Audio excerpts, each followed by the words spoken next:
નમસ્કાર મારા વાલા દર્શક મિત્રો, દેશ વિદેશમાં રહેતા મારા દરેક દર્શક મિત્રોને હર હર મહાદેવ અને જય સ્વામિનારાયણ. મિત્રો, આજે હું તમને 4 વિટામિનના વિશે વાત કરવાનો છું જે ચેતાતંતુની કમજોરીને દૂર કરે છે અને તમારી બોડીને મજબૂત બનાવવા માટે અને વધારે એનર્જેટિક બનાવવા માટે મદદ કરે છે.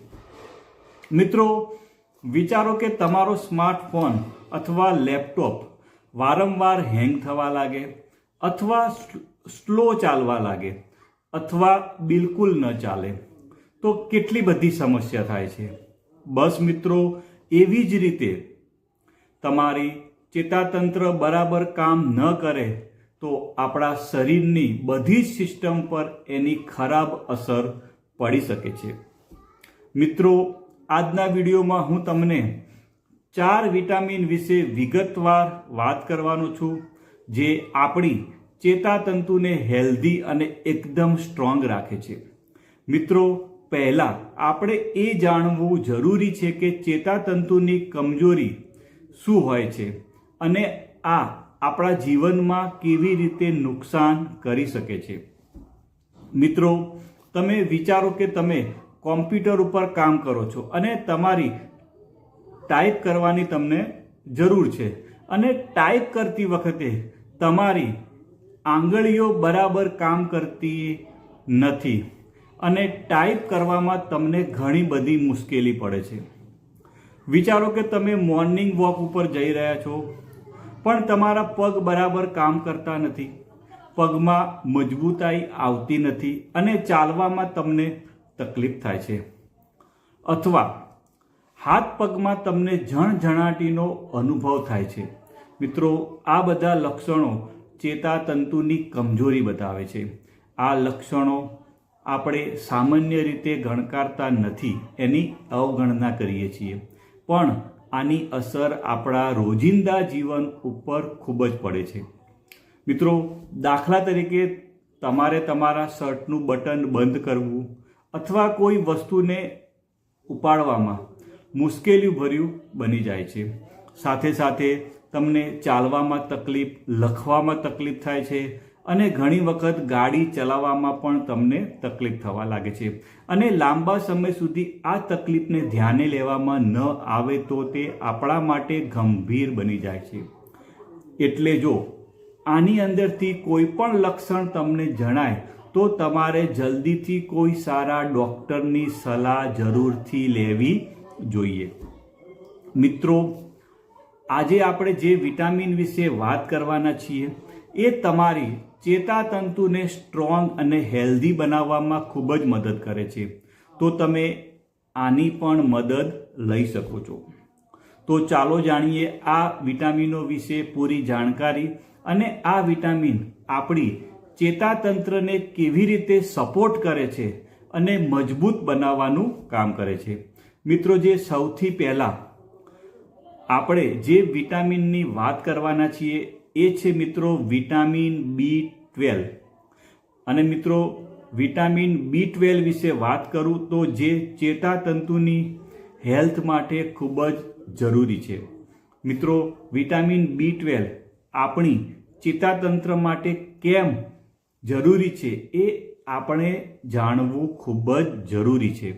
મિત્રો, આ વિટામિન આપણા ચેતાતંતુની ઉપર આવેલું પ્રોટેક્ટિવ કવરિંગ એટલે કે માયલિન શીટના ફોર્મેશન માટે મદદ કરે છે.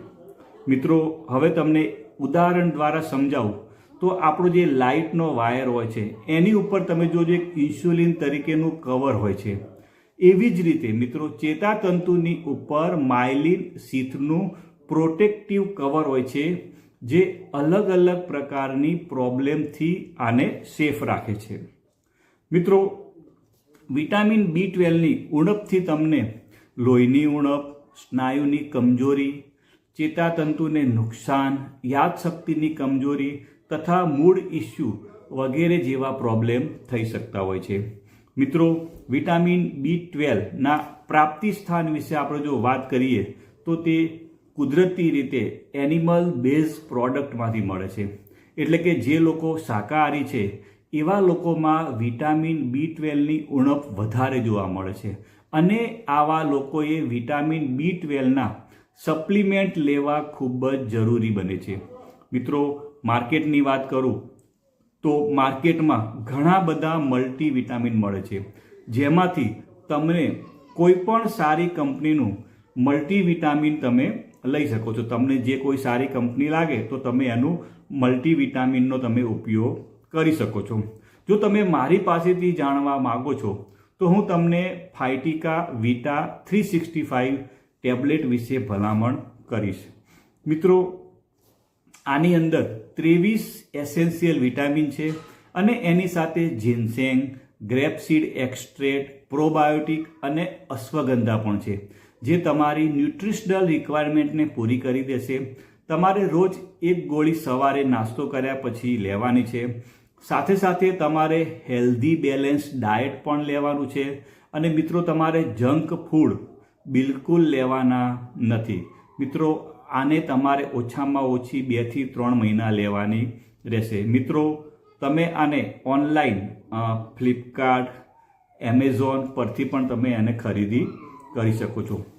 મિત્રો, બીજા નંબરનું વિટામિન છે મિત્રો વિટામિન B1, જેને થાયામીન પણ કહે છે. મિત્રો, વિટામિન B1 આપણા ચેતાતંતુના કાર્ય માટે ખૂબ જ જરૂરી છે. વિટામિન B1 આપણા શરીરની એનર્જી મેટાબોલિઝમમાં મદદ કરે છે. વિટામિન B1ની ઉણપથી બેરી નામની બીમારી પણ થઈ શકે છે. ઘણી વખત વિટામિન B1ની ઉણપથી મેમરી લોસ જેવી તકલીફ પણ થઈ શકે છે. મિત્રો, વિટામિન B1ના કુદરતી પ્રાપ્તિ સ્થાનો વિશે જો આપણે વાત કરીએ તો ડ્રાય ફ્રૂટ્સ છે, પાલક છે, લીલા વટાણા છે, ફોર્ટિફાઈડ બ્રેડ છે, સનફ્લાવર સીડ, અળસી, બ્રાઉન રાઈસ, હોલ ગ્રેઇન વગેરેમાંથી તમને વિટામિન B1 મળી રહેશે. મિત્રો, ત્રીજા નંબરની વાત કરું તો જે આપણે વિટામિનની વાત કરવાના છે ત્રીજા નંબરમાં એ છે વિટામિન B6, જે ચેતાતંતુની હેલ્થ માટે ખૂબ જ જરૂરી છે, જે ન્યુરો ટ્રાન્સમીટર પ્રોડક્શનમાં સિગ્નિફિકન્ટ રોલ પ્લે કરે છે અને એ માઇલિન શીથ ફોર્મેશનમાં પણ મિત્રો મદદ કરે છે. મિત્રો, વિટામિન B6 ચેતાતંતુની કોમ્યુનિકેશન સિસ્ટમ માટે ખૂબ જ જરૂરી છે અને વિટામિન B6ના પ્રાપ્તિ સ્થાનો વિશે જો આપણે વાત કરીએ તો તમને કેળા, ખજૂર, અંજીર, દ્રાક્ષ, જેકફ્રૂટ, લીંબુ, પોટેટો એટલે કે બટાકા વગેરેમાંથી તમને મળી જાય છે. અને મિત્રો, છેલ્લું જે વિટામિનની વાત કરવાનું છું એ છે મિત્રો વિટામિન E, જેમાં પાવરફુલ એન્ટીઓક્સિડન્ટ પ્રોપર્ટી હોય છે. મિત્રો, એન્ટીઓક્સિડન્ટ આપણા શરીરમાં ઉત્પન્ન થયેલા ફ્રી રેડિકલ સાથે લડે છે, જે આપણા કોષોને નુકસાન પહોંચાડવાનું કામ કરે છે. મિત્રો, વિટામિન E આપણા ચેતાતંતુને ઓક્સિડેટિવ સ્ટ્રેસથી બચાવવાનું કામ કરે છે. વિટામિન Eના કુદરતી પ્રાપ્તિ સ્થાનો વિશે જો આપણે વાત કરીએ તો બદામ છે, સનફ્લાવર સીડ, પાલક, બ્રોકલી, કીવી, અખરોટ એમાંથી તમને મળી શકે છે. મિત્રો, એ ધ્યાન રાખવું ખૂબ જ જરૂરી છે કે તમારા ખોરાકમાં પૂરતું વિટામિન E હોવું જોઈએ, જે તમારા ચેતાતંત્રને હેલ્ધી રાખી શકે છે. મિત્રો, તમે મને શાંતિથી સાંભળ્યો એ બદલ તમારો ખૂબ ખૂબ આભાર અને મને વિશ્વાસ છે કે તમને આ વિડીયોના માધ્યમથી તમે કંઈક નવું શીખ્યા હશો. અને જો તમને મારો વિડીયો સારો લાગ્યો હોય તો લાઈક કરવાનું ભૂલતા નહીં.